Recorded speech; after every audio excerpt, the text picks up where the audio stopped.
एक उत्तर प्रदेश के देवरिया जिले में सुमेरपुर हरे भरे खेतों, कच्ची पगडंडियों और चारों तरफ फैली हरियाली से घिरा हुआ एक शांत और सुंदर गांव था। गांव के लोग सीधे सादे और मेहनती थे। सुबह होते ही खेतों में किसानों की आवाजें और चिड़ियों की चहचहाट सुनाई देने लगती थी।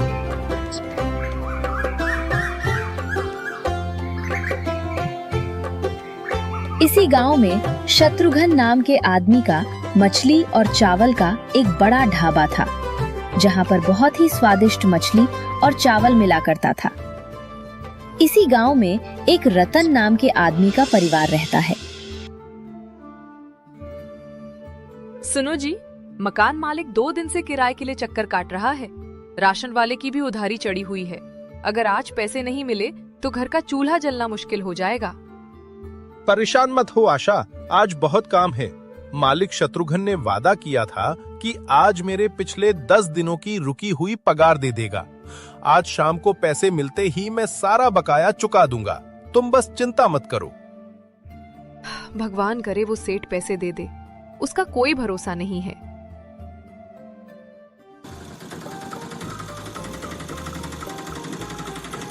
ढाबे पर चूल्हा जल रहा है। रतन पूरी लगन के साथ कड़ाही में गर्मा गर्म मछली करी बना रहा है। ढाबे पर एक प्लेट में चावल, एक तरफ गर्मा गर्म और रसदार मछली करी और साथ एक कुरकुरी तली हुई मछली। पूरे इलाके में इसकी सौंधी खुशबू फैली हुई है। तभी ढाबे के 3 पक्के और मजेदार दोस्त सुबोध, साजिद और अभिषेक खुशबू का पीछा करते हुए आते हैं। अरे सुबोध भाई, अभिषेक भाई, आज तो हवा में ऐसी खुशबू तैर रही है कि पेट में चूहे नहीं सीधे मगरमच्छ कूद रहे हैं। हाँ, अरे साजिद भाई, तुम्हारी नाक तो खाने की खुशबू पकड़ने में रडार से भी तेज चलती है। वैसे खुशबू तो वाकई लाजवाब है। हाँ, बात तो सही है। रतन भाई के हाथ की मछली, भात और वो एक एक पीस कुरकुरी फ्राई मछली, आहा, सीधे कलेजे में उतर जाती है। रतन मुस्कुराते हुए तीनों दोस्तों के सामने थाली लगाता है। गरम गरम चावल, गाढ़ी तरी वाली फिश करी और साथ में सोने जैसी चमकीली कुरकुरी फ्राई की हुई मछली। ओहो रतन भाई, ये तो कमाल कर दिया। ये मछली है या मुंह में घुलने वाला मक्खन? स्वाद का कोई तोड़ नहीं है। अरे नींबू तो इस पे निचोड़ो साजिद भाई, स्वाद दुगुना हो जाएगा। रतन भाई, सलेमपुर में क्या पूरे देवरिया जिला में ऐसी मछली कोई नहीं बना सकता। पूरा गांव उसके मछली के प्लेट के तारीफ क्या करते थे।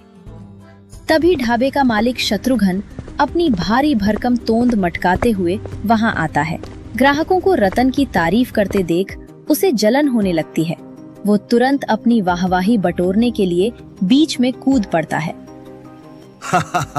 अरे भाई, खाइए खाइए, लेकिन ये मत भूलिए कि ये जो मसालेदार स्वाद है ना, इसकी असली रेसिपी मैंने ही तैयार की है। ये रतन तो बस चमचा हिलाना जानता है, असली दिमाग तो इस शत्रुघ्न सेठ का है। साजिद अपने मन ही मन बोलने लगता है। दिमाग इनका है और पसीना रतन भाई बहा रहे हैं। सेठ जी सिर्फ मलाई मारना जानते हैं। सेठ जी, बात चाहे जो भी हो, लेकिन जो जादू रतन के हाथों में है वो किसी और के पास नहीं। शत्रुघ्न मन ही मन चिढ़ जाता है। वो रतन को गुस्से से घूरता है। रतन बिना कुछ बोले चुपचाप अपना सिर झुकाकर काम करने लगता है। ऐसे ही लोग आते हैं और उसके गर्मा गर्म मछली चावल और मछली फ्राई का तारीफों के पुल बांध कर चले जाते हैं। शाम ढल चुकी है। सारे ग्राहक जा चुके हैं। ढाबे का सारा मछली भात खत्म हो चुका है। शत्रुघ्न गल्ले में नोटों की गड्डियां गिन रहा है। रतन हाथ धोकर उसके पास आता है। मालिक, आज बहुत बढ़िया बिक्री हुई है। मेरा पिछला 10 दिन का पगार दे देते तो बड़ी कृपा होती।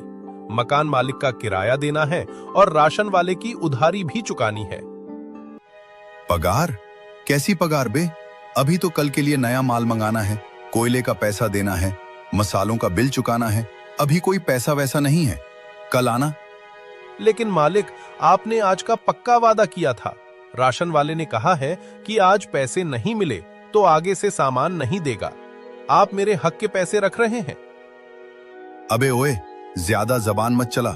काम करना है तो कर, नहीं तो रास्ता नाप और याद रख, अगर दोबारा पैसे के लिए मेरे सामने गिड़गिड़ाया तो इसी कड़ाही के खौलते तेल में तेरा हाथ डलवा दूंगा। भाग यहां से। रतन बेबसी और गुस्से में अपनी मुट्ठियां भींच लेता है। वो बिना कुछ बोले खाली हाथ अपने घर की तरफ लौट जाता है। उसके मन में अब कुछ बड़ा करने का संकल्प जाग चुका है। रतन खाली हाथ उदास चेहरे के साथ घर लौटता है। आशा दरवाजे पर ही उसका इंतजार कर रही थी। रतन को खाली हाथ देखकर वो सब समझ जाती है।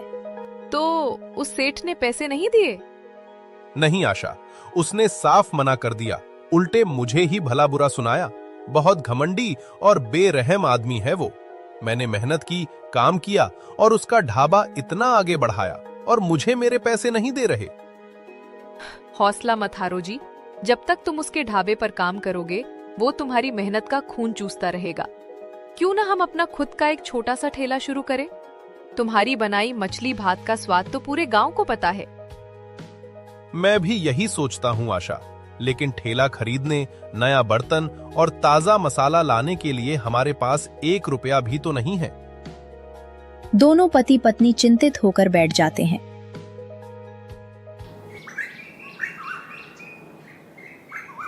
अगले दिन भी क्या करता, सेठ की गाली सुनने के बाद भी और ढाबे पर काम करने चला जाता है। रतन भारी मन से ढाबे पर चूल्हे के सामने खड़ा है। कड़ाही में गर्मा गर्म मछली का पीस तल रहा है और तरी उबल रही है। तभी शहर के कपड़ों में सजे धजे 2 बड़े बाबू ढाबे के सामने आकर रुकते हैं। उनकी गाड़ी रास्ते में खराब हो गई थी और वे पैदल चल रहे थे।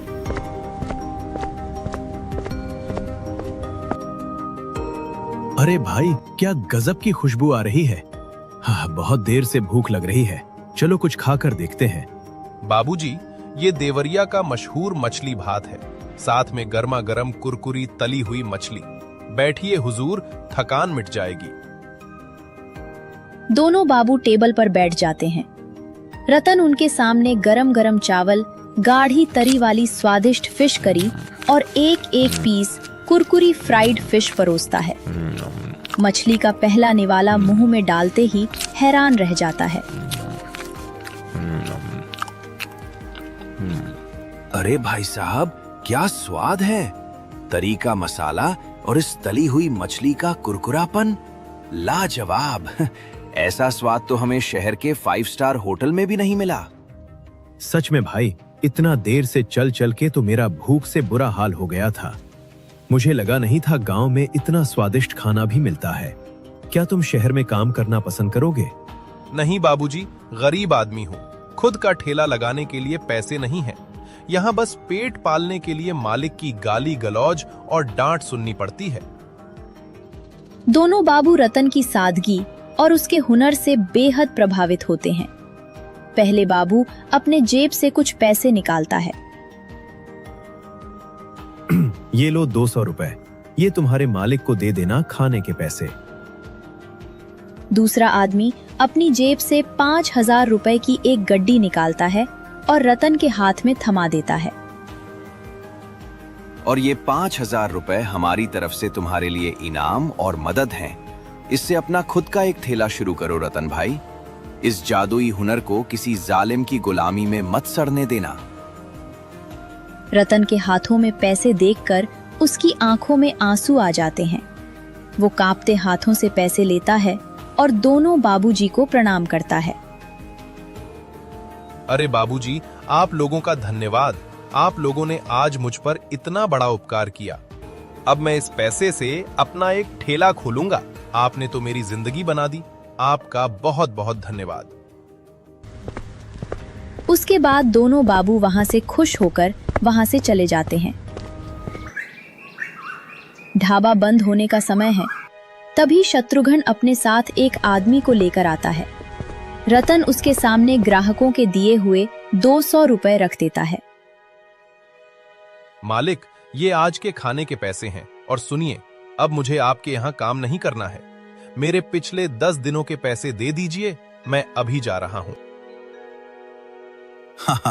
अरे जा जा, पैसे तो तुझे एक ढेला नहीं मिलेगा। और वैसे भी मैंने तेरे से आधा दाम पर काम करने वाला नया कारीगर रख लिया है। तू कल से मत आना, भाग यहां से चोर कहीं का। चोर मैं नहीं, आप हैं मालिक, जो एक गरीब की मेहनत का पैसा दबा कर बैठे हैं। मत दीजिए मेरा पैसा भगवान, सब देख रहा है। लेकिन याद रखिएगा सेठ जी, कल से आपका ये ढाबा खाली मिलेगा, क्योंकि सलेमपुर में अब रतन का असली मछली भात चलेगा। आज न जाने कहां से रतन के अंदर इतनी शक्ति आ गई थी। रतन वहां से अपने घर की ओर चला जाता है।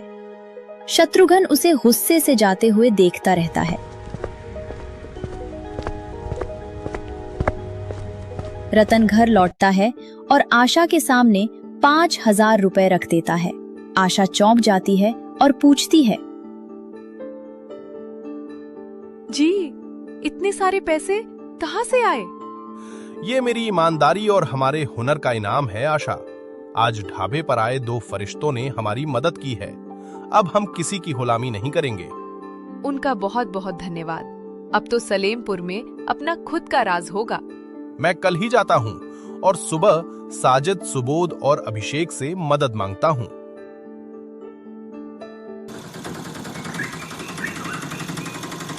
रतन अगले ही दिन जाकर उन तीनों लोगों से मिलता है और अपना सारा बात बताता है। अरे रतन भाई, अब देरी मत करो, हम सब मिलकर बाजार चलते हैं। आपके लिए एक मजबूत लकड़ी का ठेला, नया चूल्हा, ताजी कड़ाही और देवरिया के सबसे बेहतरीन मसाले खरीदेंगे। बिल्कुल, और कल शाम से ही गांव के नुक्कड़ पर हमारा ठेला सजेगा। उस शत्रुघ्न सेठ को दिखा देंगे कि असली स्वाद मसालों का नहीं, रतन भाई के हाथों का होता है।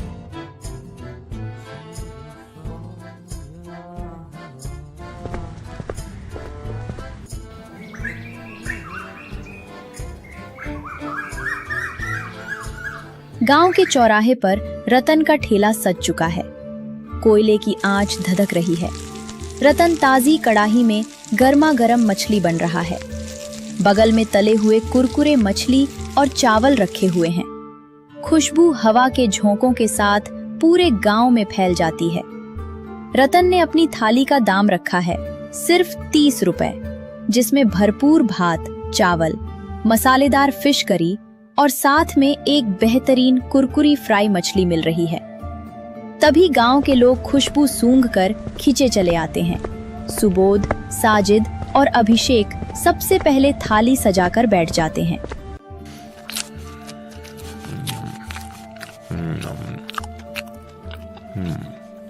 अरे भाई, स्वाद तो ऐसा है कि मुंह से सीधे वाह वाह निकल रहा है। वही पुरानी खुशबू, वही पुराना जादू। अरे रतन भाई, जहाँ शत्रुघ्न सेठ बासी मछली का 50 रुपए लेता है, वहाँ तुम सिर्फ 30 रुपए में इतनी ताजी और स्वादिष्ट मछली भात दे रहे हो। आज से हम सिर्फ तुम्हारे यहीं खाएंगे। रतन के ठेले पर देखते ही दिखते इतने सारे भीड़ हो जाती है।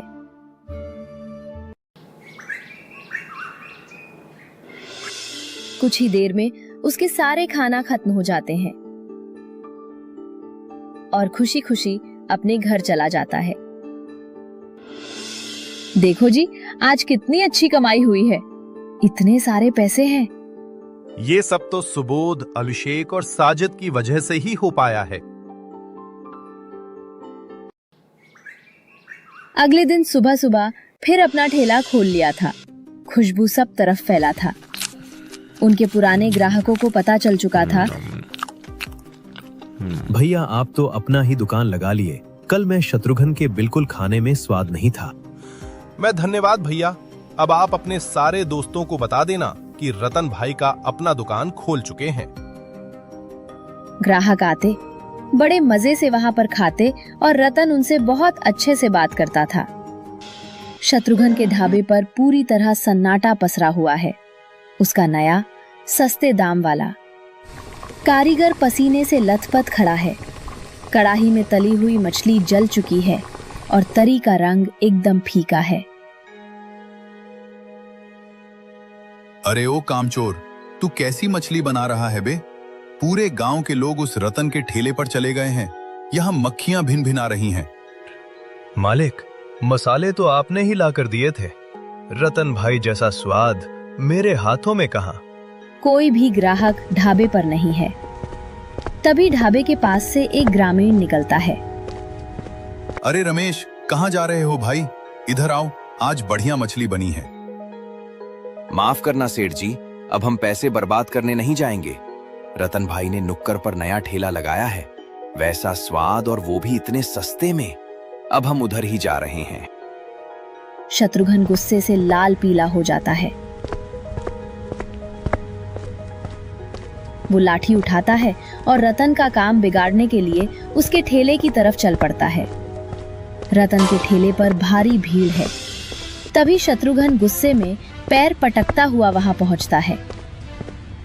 अबे ओए रतन, तेरी इतनी हिम्मत! मेरे ढाबे के सामने तूने अपनी दुकान खोल ली और ये मेरी रेसिपी चुरा कर तू यहाँ धंधा कर रहा है। बंद कर इस ठेले को, वरना अभी तोड़ डालूंगा। शत्रुघ्न जैसे ही ठेले की तरफ लाठी उठाता है, सुबोध कुमार, साजिद और अभिषेक तुरंत रतन के आगे आकर ढाल बनकर खड़े हो जाते हैं। सेठ शत्रुघ्न, ये सलेमपुर गांव है, तुम्हारा ढाबा नहीं। यहाँ कोई गुंडागर्दी नहीं चलेगी। और सेठ जी, रेसिपी चुराने की बात मत करो। रेसिपी तो आपने ही बनाई थी ना, तो फिर आपके ढाबे पर आज सन्नाटा क्यों पसरा है? वहां जाकर अपनी रेसिपी खुद खाइए। हाँ सेठ जी, स्वाद मसालों की बोरी में नहीं, रतन भाई के हाथों के जादू में था। आपने अपने ही हाथों अपनी किस्मत पर कुल्हाड़ी मार ली है। पीछे से पूरा गांव भी रतन के समर्थन में खड़ा हो जाता है। रतन सबको शांत करवाते हुए बोलता है। शत्रुघ्न सेठ, मैंने आपकी 10 साल वफादारी से सेवा की, लेकिन आपने हमेशा मेरी मेहनत का अपमान किया और मेरा हक मारा। भगवान के घर देर है, अंधेर नहीं। अब अपनी लाठी उठाइए और यहाँ से चले जाइए, क्योंकि यहाँ का एक एक ग्राहक मेरे हुनर और मेरी ईमानदारी की गवाही दे रहा है। गांव के लोग शत्रुघ्न को घेर लेते हैं और उसे वहां से जाने का इशारा करते हैं। शत्रुघ्न खुद को अकेला और लाचार महसूस करता है। उसका सारा घमंड चूर चूर हो जाता है। वो बिना कुछ बोले अपना सिर झुकाकर वहां से भाग जाता है।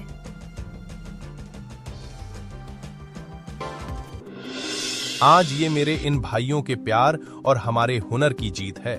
अब सलेमपुर में कभी कोई गरीब भूखा नहीं सोएगा। सभी दोस्त एक दूसरे को देखा, मुस्कुराया। हमारे अगले वीडियो में बहुत सारे लोगों ने कमेंट किया था, जिसके कारण हम ना एक छोटा सा वीडियो बनाया और उनमें से कुछ लोगों का ही नाम इस्तेमाल कर पाए और बाकी लोगों के कुछ स्क्रीनशॉट यहाँ पर।